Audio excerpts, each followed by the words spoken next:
Hello दोस्तों, Indian civil services हमारे इस यूट्यूब चैनल पे आप सबका एक बार फिर से बहुत-बहुत स्वागत है। दोस्तों, जैसा कि आप सब जानते हैं, हम आप सबके लिए प्रतिदिन IAS, PCS, SSC, bank, railway और अन्य कॉम्पिटिटिव एग्जाम्स के लिए स्टडी मटेरियल लेकर हाजिर होते रहते हैं। तो दोस्तों, इसी कड़ी में आज हम आप सबके सामने वैदिक संस्कृति से विभिन्न परीक्षाओं में पूछे गए प्रश्न और उनके उत्तर लेकर हाजिर हुए हैं, जो कि वर्ष 2005 से 2010 तक विभिन्न परीक्षाओं में पूछे गए हैं।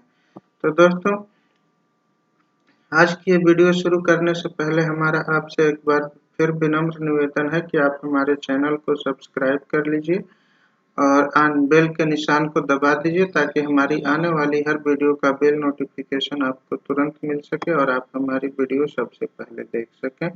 तो दोस्तों, आपका ज़्यादा समय न लेते हुए चलिए आज की वीडियो शुरू करते हैं। तो दोस्तों, आज की वीडियो का पहला प्रश्न है, आर्य पूर्वों के साथ अपने संघर्ष में सफल रहे क्योंकि पूछा जा रहा है कि आर्य पूर्वों के साथ संघर्ष में सफल क्यों रहे। तो इसका सही उत्तर है, उन्होंने घोड़ों द्वारा चलाए जा रहे रथों का प्रयोग किया। जी हाँ दोस्तों, आर्यों ने घोड़ों द्वारा चलाए जा रहे रथों का प्रयोग किया, इसलिए वे अपने आर्य पूर्वों के साथ संघर्ष में सफल रहे। अगला प्रश्न है, आरंभिक वैदिक काल में वर्ण व्यवस्था किस पर आधारित थी। पूछा जा रहा है कि आरंभिक वैदिक काल में वर्ण व्यवस्था किस पर आधारित थी। तो इसका सही उत्तर है ऑप्शन सी, व्यवसाय पर। मतलब आरंभिक वैदिक काल में वर्ण व्यवस्था व्यवसाय पर आधारित थी। आरंभिक वैदिक काल में वर्ण व्यवस्था किस पर आधारित थी, अगर पूछा जाए तो आप ध्यान रखेंगे व्यवसाय पर। अगला प्रश्न है, ऋग्वैदिक आर्य पशुचारी लोग थे। यह इस तथ्य से पुष्ट होता है कि, मतलब इस तथ्य की पुष्टि किससे होती है। तो इसका ऑप्शन है, ऋग्वेद में गाय के अनेक संदर्भ हैं।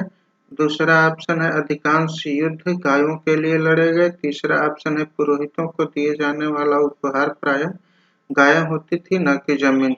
और डी ऑप्शन है, उपरोक्त सभी। तो दोस्तों, ये सारे कथन सही हैं, इसलिए ऑप्शन डी सही है। जी हाँ दोस्तों, ऑप्शन डी सही है। अगला प्रश्न आइए देखते हैं। अगला प्रश्न है क्वेश्चन नंबर 4। देखिए दोस्तों, क्वेश्चन नंबर 4 कहता है, ऋग्वेद में निम्नांकित नदियों का उल्लेख अफगानिस्तान के साथ आर्यों के संबंध का सूचक है। और ये नदियां हैं परुष्णी, अश्किनी, कुंभा, क्रमु और विपाशा शतुद्री। तो इसका सही उत्तर है ऑप्शन सी, कुंभा और क्रमु नदी। कुंभा और क्रमु नदी के उल्लेख से जो है साबित होता है कि आर्यों का संबंध अफगानिस्तान के साथ था, क्योंकि ये दोनों नदियां अफगानिस्तान में स्थित हैं। अगला प्रश्न है, ऋग्वेद में किसी मंडल का प्रथम सूक्त प्रायः किस देवता के लिए है। पूछा जा रहा है कि ऋग्वेद में किसी मंडल का प्रथम सूक्त प्रायः किस देवता के लिए है। तो इसका सही उत्तर है ऑप्शन बी, अग्नि के लिए, अग्निदेव के लिए। ऋग्वेद में किसी मंडल का प्रथम सूक्त अग्निदेव के लिए है। आइए अगला प्रश्न देखते हैं इस वीडियो का। अगला प्रश्न है, 16 महाजनपदों का उल्लेख कहाँ मिलता है। पूछा जा रहा है। तो इसका सही उत्तर है ऑप्शन सी, अंगुत्तर निकाय में। 16 महाजनपदों का उल्लेख अंगुत्तर निकाय में मिलता है। अगला प्रश्न आइए देखते हैं। अगला प्रश्न है क्वेश्चन नंबर 7। इसमें पूछा जा रहा है कि ऋग्वेद में निम्नलिखित पशुओं में से किसका उल्लेख हुआ है। पहला ऑप्शन है गाय, दूसरा अश्व, तीसरा बकरी और चौथा है भैंस। तो इसका सही उत्तर है ऑप्शन डी, जो कि ये कहता है कि ये चारों option A B C D, ये चारों ऑप्शन सही हैं। 1 2 3 और 4, जो 1 2 3 और 4 ये चारों ऑप्शन दिए गए हैं, ये सही हैं। मतलब गाय, अश्व मतलब घोड़ा, बकरी और भैंस, इन चारों जानवरों का उल्लेख ऋग्वेद में मिलता है। अगला प्रश्न है, ऋग्वेद में सर्वाधिक संख्या में मंत्र संबंधित हैं। तो इसका सही उत्तर है अग्नि से। ऋग्वेद में सर्वाधिक संख्या में मंत्र अग्नि से संबंधित हैं। ऋग्वेद में जो भी मंत्र दिए गए हैं, उनमें अधिकतर का संबंध अग्नि से है। आइए अगला प्रश्न देखते हैं। अगला प्रश्न है, ऋग्वेद में अधन्य का प्रयोग किसके लिए हुआ है, ये पूछा जा रहा है। तो इसका सही उत्तर है ऑप्शन ए, गाय के लिए। मतलब ऋग्वेद में अधन्य शब्द का प्रयोग गाय के लिए हुआ है। ऋग्वेद में अगर पूछा जाए कहीं कि ऋग्वेद में अधन्य शब्द का प्रयोग किसके लिए हुआ है, तो आप ध्यान रखेंगे गाय के लिए। ऋग्वेद में कितनी ऋचाएं हैं, ये पूछा जा रहा है। तो इसका सही उत्तर है ऑप्शन बी, 1028। मतलब ऋग्वेद में कुल 1028 ऋचाएं हैं। ऋग्वेद में अगर पूछा जाए कितने ऋचाएं हैं, तो इसका सही उत्तर है ऑप्शन बी, 1028 ऋचाएं। अब देखिए अगला प्रश्न। अगला प्रश्न है क्वेश्चन नंबर 11, निम्नलिखित 4 वेदों में से किस एक में जादुई माया और वशीकरण का वर्णन है। पूछा जा रहा है कि निम्नलिखित 4 वेदों में से किस एक में जादुई माया और वशीकरण मंत्र का उल्लेख है। तो इसका सही उत्तर है अथर्ववेद में। अथर्ववेद में जादुई माया और वशीकरण का उल्लेख मिलता है। अब अगला प्रश्न आइए देखते हैं, वीडियो में आगे बढ़ते हैं। अगला प्रश्न है क्वेश्चन नंबर 12, मूर्ति पूजा का प्रारंभ माना जाता है, कब से माना जाता है। अगर पूछा जाए कि मूर्ति पूजा का प्रारंभ कब से माना जाता है, तो इसका सही उत्तर है ऑप्शन बी, पूर्व आर्य काल से। मूर्ति पूजा का प्रारंभ पूर्व आर्य काल से माना जाता है। अब आइए वीडियो में आगे बढ़ते हैं। अगला प्रश्न है, 4 पुरुषार्थों का सही क्रम चुनने को कहा जा रहा है। 4 पुरुषार्थों का सही क्रम चुनिए। तो इसका सही उत्तर है ऑप्शन ए, धर्म, अर्थ, काम और मोक्ष। 4 पुरुषार्थों का सही क्रम है धर्म सबसे पहले, उसके बाद अर्थ, उसके बाद काम, उसके बाद मोक्ष। ये 4 पुरुषार्थों का सही क्रम है। अगला प्रश्न है, गाय किस काल में महत्वपूर्ण स्वरूप का धन थी। पूछा जा रहा है कि गाय किस काल में महत्वपूर्ण स्वरूप का धन थी। तो इसका सही उत्तर है ऑप्शन बी, ऋग्वैदिक काल में। ऋग्वैदिक काल में जो है गाय महत्वपूर्ण स्वरूप का धन थी।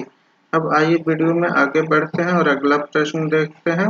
अगला प्रश्न है क्वेश्चन नंबर 15, इसमें कहा जा रहा है कि ऋग्वेद में कितने मंडल हैं। क्वेश्चन नंबर 15 में पूछा जा रहा है कि ऋग्वेद में कितने मंडल हैं। तो इसका सही उत्तर है ऑप्शन डी, 10। मतलब ऋग्वेद में कुल 10 मंडल हैं। अब आइए अगला प्रश्न देखिए। अगला प्रश्न है, ऋग्वेद में किन सूक्तों में भारतीय नाटक की अंकुर अवस्था का होना माना जाता है। देखिए पूछा जा रहा है ऋग्वेद के किन सूक्तों में भारतीय नाटक की अंकुर अवस्था का होना माना जाता है। तो इसका सही उत्तर है ऑप्शन सी, संवाद सूक्त में। मतलब ऋग्वेद के किन सूक्तों में भारतीय नाटक की अंकुर अवस्था का होना माना जाता है, अगर ये पूछा जाए तो आप ध्यान रखेंगे संवाद सूक्त में। अब आइए वीडियो में आगे बढ़ते हैं और अगला प्रश्न देखते हैं। अगला प्रश्न है कि निम्नलिखित में से कौन सा एक वैदिक साहित्य में उल्लिखित नहीं है। पूछा जा रहा है निम्नलिखित में से कौन सा एक वैदिक साहित्य में उल्लिखित नहीं है। तो इसका सही उत्तर है ऑप्शन डी, कारशापण। कारशापण जो है वैदिक साहित्य में उल्लिखित नहीं है। अगला प्रश्न है, किस उपनिषद में देवकी पुत्र कृष्ण का घोर अंगिरस के शिष्य के रूप में उल्लेख किया गया है। पूछा जा रहा है कि किस उपनिषद में देवकी पुत्र कृष्ण का घोर अंगिरस के शिष्य के रूप में उल्लेख किया गया है। तो इसका सही उत्तर है ऑप्शन बी, छंदोग्य उपनिषद में। छंदोग्य उपनिषद में देवकी पुत्र कृष्ण का अंगिरस के शिष्य के रूप में उल्लेख किया गया है। अब आइए अगला प्रश्न देखते हैं। अगला प्रश्न है, निम्नलिखित में से कौन सा एक वैदिक अनुष्ठान उन लोगों को जो ब्राह्मण वर्ग के बाहर थे इसमें प्रविष्ट करने के लिए किया जाता था। पूछा जा रहा है कि निम्नलिखित में से कौन सा एक वैदिक अनुष्ठान उन लोगों को जो ब्राह्मण वर्ग के बाहर थे इसमें यानी ब्राह्मण वर्ग में सम्मिलित करने प्रविष्ट करने के लिए किया जाता था। तो इसका सही उत्तर है ऑप्शन सी, व्रात्य स्तोम। व्रात्य स्तोम, व्रात्य स्तोम एक अनुष्ठान होता था जो गैर ब्राह्मण लोग थे, मतलब जो लोग ब्राह्मण नहीं थे उनको ब्राह्मण वर्ग में सम्मिलित करने के लिए किया जाता था। अब आइए अगला प्रश्न देखिए। अगला प्रश्न है क्वेश्चन नंबर 20। इसमें पूछा जा रहा है सूची 1 को सूची 2 से सुमेलित कीजिए और सूचियों के नीचे दिए गए कूट का प्रयोग कर सही उत्तर को चुनना है। तो देखिए, ये है ऋग्वेद, इसके सामने लिखा है तांड्यामह ब्राह्मण। बी है सामवेद, इसके सामने लिखा है गोपथ ब्राह्मण। इस अगला सी है यजुर्वेद, इसके सामने लिखा है 3 नंबर शतपथ ब्राह्मण। और डी है अथर्ववेद, इसके सामने है सांख्यायन ब्राह्मण। तो इसका सही उत्तर है ऑप्शन बी, जो कि कहता है ऑप्शन बी सही उत्तर है। ए का 4 यानी ऋग्वेद का संबंध जो है सांख्यायन ब्राह्मण से है, और बी का 1 यानी सामवेद का संबंध तांड्यामह ब्राह्मण से है, और सी यजुर्वेद का संबंध आपके शतपथ ब्राह्मण से ही है, ये सही सुमेलित ही दिया गया है। और डी अथर्ववेद का संबंध जो है गोपथ ब्राह्मण से है, ये जो है इसका सही क्रम है। अब आइए अगला प्रश्न देखते हैं क्वेश्चन नंबर 21। क्वेश्चन नंबर 21 है सूची 1 को सूची 2 से सुमेलित कीजिए और सूचियों के नीचे दिए गए कूट का प्रयोग कर सही उत्तर चुनना है। पुरुष सूक्त, और इसके सामने है यास्क का निरुक्त, और ईशोपनिषद एक ब्राह्मण पाठ, और गोपथ एक आरण्यक, वेदांग यजुर्वेद का एक अध्याय और ऋग्वेद का एक अध्याय। अब आगे दिया गया है इसमें से सही कूट चुनना है। तो इसका सही कूट है ऑप्शन बी। ऑप्शन बी जो कहता है ए का 5। ए सूक्त, पुरुष सूक्त का संबंध ऋग्वेद का एक अध्याय से है, और बी का 4 यानी ईशोपनिषद का संबंध यजुर्वेद के एक अध्याय से है, और सी का 2 यानी कि गोपथ का संबंध एक ब्राह्मण पाठ से है, और डी वेदांग का संबंध यास्क का निरुक्त से है। अब आइए अगला प्रश्न देखते हैं। अगला प्रश्न है क्वेश्चन नंबर 22। आर्य सभ्यता में मनुष्य के जीवन के आयु के आरोही क्रम निम्नलिखित चरणों में से कौन सा विकल्प सही है। पूछा जा रहा है कि आर्य सभ्यता में मनुष्य के जीवन के आयु के आरोही क्रमानुसार निम्नलिखित चरणों में से कौन सा विकल्प सही है। तो इसका सही उत्तर है ऑप्शन ए, जो कहता है कि ब्रह्मचर्य, गृहस्थ, वानप्रस्थ और संन्यास। देखिए, सबसे पहले होता था ब्रह्मचर्य, उसके बाद गृहस्थ आश्रम, उसके बाद वानप्रस्थ आश्रम, उसके बाद संन्यास होता था सबसे लास्ट में। ये सही क्रम है। अगला प्रश्न है पुराणों की कुल संख्या कितनी है। पूछा जा रहा है कि पुराणों की कुल संख्या कितनी है। तो इसका सही उत्तर है ऑप्शन सी 18, मतलब पुराणों की कुल संख्या 18 है। अब आइए आगे बढ़ते हैं वीडियो में और अगला प्रश्न देखते हैं। अगला प्रश्न है शतपथ ब्राह्मण संबंधित है। शतपथ ब्राह्मण किससे संबंधित है। तो इसका सही उत्तर है ऑप्शन ए, यजुर्वेद से। शतपथ ब्राह्मण यजुर्वेद से संबंधित है। शतपथ ब्राह्मण का संबंध किससे है अगर पूछा जाए तो आप याद रखेंगे यजुर्वेद से। अगला प्रश्न है 10 राजाओं के युद्ध में भारत का पुरोहित कौन था। देखिए, पूछा जा रहा है 10 राजाओं के युद्ध में भरतों का पुरोहित कौन था। 10 राजाओं के युद्ध में भरतों का पुरोहित कौन था। तो इसका सही उत्तर है ऑप्शन ए, वशिष्ठ। अगर पूछा जाए 10 राजाओं के युद्ध में भरतों का पुरोहित कौन था तो आप ध्यान रखेंगे वशिष्ठ थे। भरतों के पुरोहित वशिष्ठ थे। अब देखिए, आगे बढ़िए वीडियो में और देखते हैं अगला प्रश्न। अगला प्रश्न है बृहदारण्यक उपनिषद में अजातशत्रु को कहाँ का राजा कहा गया है? पूछा जा रहा है बृहदारण्यक उपनिषद में अजातशत्रु को कहाँ का राजा कहा गया है? तो इसका सही उत्तर है ऑप्शन बी, काशी का। मतलब बृहदारण्यक उपनिषद में अजातशत्रु को काशी का राजा कहा गया है। तो दोस्तों ये रहा आज का हमारा क्वेश्चन नंबर 26। आइए क्वेश्चन में आगे बढ़ते हैं। आइए वीडियो में आगे बढ़ते हैं और अगला क्वेश्चन देखते हैं। अगला क्वेश्चन है निम्नलिखित में से कौन सा उपनिषद गद्य में लिखा गया है? पूछा जा रहा है निम्नलिखित में से कौन सा उपनिषद गद्य में लिखा गया है? तो इसका सही उत्तर है बृहदारण्यक। मतलब बृहदारण्यक जो उपनिषद है ये आपके गद्य में लिखा गया है, ये पद्य में नहीं है। अगला प्रश्न है प्रकाशित ऋग्वेद संहिता किस शाखा की है? पूछा जा रहा है कि प्रकाशित ऋग्वेद संहिता किस शाखा की है? तो इसका सही उत्तर है शाकल शाखा की। मतलब प्रकाशित ऋग्वेद संहिता जो है वो शाकल शाखा की है। प्रकाशित ऋग्वेद संहिता किस शाखा की है अगर पूछा जाए तो आप ध्यान रखेंगे शाकल शाखा की। अगला प्रश्न है निम्नलिखित में से किसने आर्कटिक क्षेत्र को आर्य भारतभाषियों मूल स्थान के सिद्धांत का प्रतिपादन किया? पूछा जा रहा है निम्नलिखित में से किसने आर्कटिक क्षेत्र को आर्य भाषियों का मूल स्थान होने के सिद्धांत का प्रतिपादन किया? तो इसका सही उत्तर है ऑप्शन सी, बाल गंगाधर तिलक ने। अगर पूछा जाए निम्नलिखित में से किसने आर्कटिक क्षेत्र को आर्य भाषियों के मूल स्थान होने के सिद्धांत का प्रतिपादन किया तो आप ध्यान रखेंगे बाल गंगाधर तिलक। अगला प्रश्न है क्वेश्चन नंबर 30। किस वेद सभा और समिति को प्रजापति की दो पुत्रियां कहा गया है? पूछा जा रहा है किस वेद सभा और समिति को प्रजापति की दो पुत्रियां कहा गया है? तो इसका सही उत्तर है ऑप्शन डी। अगर पूछा जाए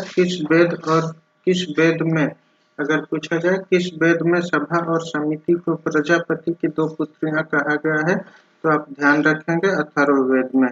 अब आइए आगे बढ़ते हैं और अगला प्रश्न देखते हैं।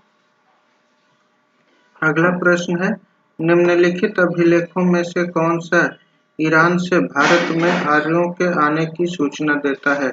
देखिए पूछा जा रहा है निम्नलिखित अभिलेखों में से कौन सा ईरान से भारत में आर्यों के आने की सूचना देता है? तो इसका सही उत्तर है बोगजकोई के द्वारा जो है यह सूचना मिलती है कि आर्य ईरान से भारत में आए थे। अब अगला प्रश्न है उस जनजाति का नाम बताइए जो ऋग्वैदिक आर्यों के पंचजन से संबंधित नहीं है। पूछा जा रहा है कि उस जनजाति का नाम बताइए जो ऋग्वैदिक आर्यों के पंचजन से संबंधित नहीं है। तो इसका सही उत्तर है ऑप्शन डी, कीकट। कीकट जो जनजाति है वो ऋग्वैदिक आर्यों के पंचजन से संबंधित नहीं है। अब आइए वीडियो में आगे बढ़ते हैं और अगला प्रश्न देखते हैं।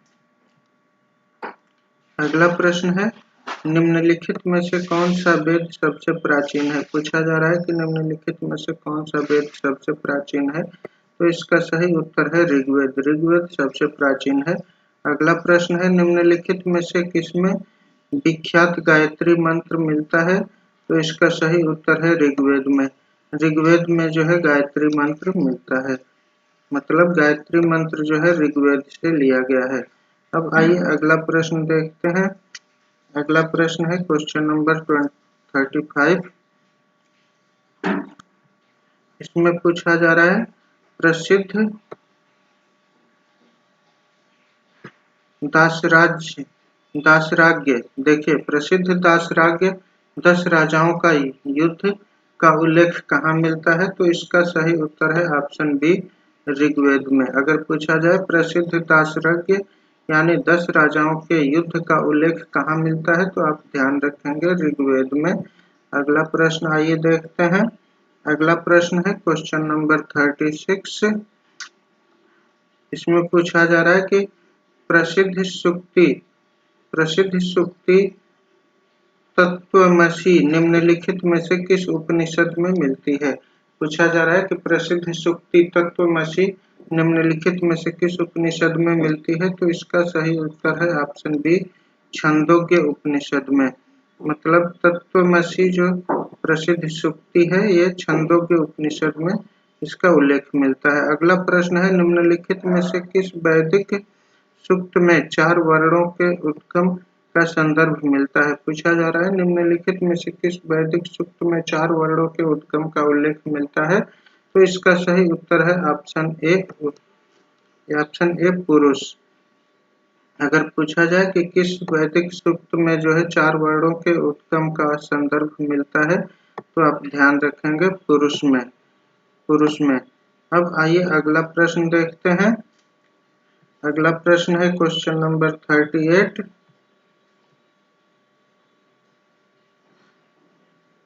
किस देवी देवता को गायत्री मंत्र समर्पित है? ये पूछा जा रहा है कि गायत्री मंत्र किस देवी या देवता को समर्पित है? तो इसका सही उत्तर है ऑप्शन डी, सावित्री देवी को। सावित्री नाम की जो देवी हैं उनको जो है गायत्री मंत्र समर्पित है। अब आइए अगला प्रश्न देखिए। अगला प्रश्न है, निम्नलिखित में से किस एक स्मृति में यह कथन मिलता है? राजपत्र कपड़े अथवा ताम्र पट्टिका पर लिखे जाते थे। निम्नलिखित में से किस एक स्मृति में यह कथन मिलता है कि राजपत्र कपड़े अथवा ताम्र पट्टिका पर लिखे जाते थे? तो इसका सही उत्तर है ऑप्शन बी, मनुस्मृति में। अर्थात मनुस्मृति में यह उल्लेख मिलता है कि राजपत्र जो होते थे वो कपड़े अथवा ताम्र पट्टिका पर लिखे जाते थे। अब अगला प्रश्न है क्वेश्चन नंबर 40।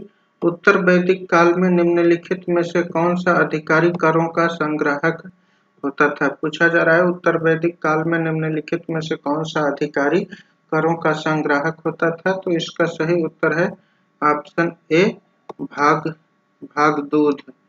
देखिए, अगर पूछा जाए निम्नलिखित में से कौन सा अधिकारी करों का संग्राहक होता था, तो आप ध्यान रखेंगे भागदूध। भागदूध जो अधिकारी होता था वो करों का संग्राहक होता था। अगला प्रश्न है, वैदिक आर्यों का प्रमुख भोजन क्या था? अगर पूछा जाए कि वैदिक आर्यों का प्रमुख भोजन क्या था, तो इसका सही उत्तर है ऑप्शन ए, जौ और चावल। वैदिक आर्यों का प्रमुख भोजन जौ और चावल था। जी हाँ दोस्तों, वैदिक आर्यों का प्रमुख भोजन जौ और चावल था। अब आइए अगला प्रश्न देखते हैं। अगला प्रश्न है कि वैदिक युग में राजा अपनी जनता से जो कर वसूल करते थे उसे क्या कहा जाता था, क्या कहते थे? अगर पूछा जाए कि वैदिक युग में राजा अपनी जनता से जो कर वसूल करते थे उसे क्या कहा जाता था? तो इसका सही उत्तर है ऑप्शन ए, बलि। मतलब वैदिक काल में राजा जो अपनी जनता से कर वसूलते थे उसे बलि कहा जाता था। अगला प्रश्न है, जिस ग्रंथ में पुरुष मेध का उल्लेख हुआ है वह है। देखिए, अगर पूछा जाए कि किस ग्रंथ में पुरुष मेघ का उल्लेख हुआ है, तो आप ध्यान रखेंगे कि शतपथ ब्राह्मण में जो है पुरुष मेघ का उल्लेख हुआ है। अगर कहीं भी पूछा जाए कि पुरुष मेघ का उल्लेख कहाँ हुआ है, तो आप ध्यान रखेंगे शतपथ ब्राह्मण में। तो दोस्तों, ये तो थी आज की ये वीडियो के आज ये प्रश्न थे जो कि हर एग्जाम में बार बार पूछे जाते हैं। दोस्तों, ये जो हमारी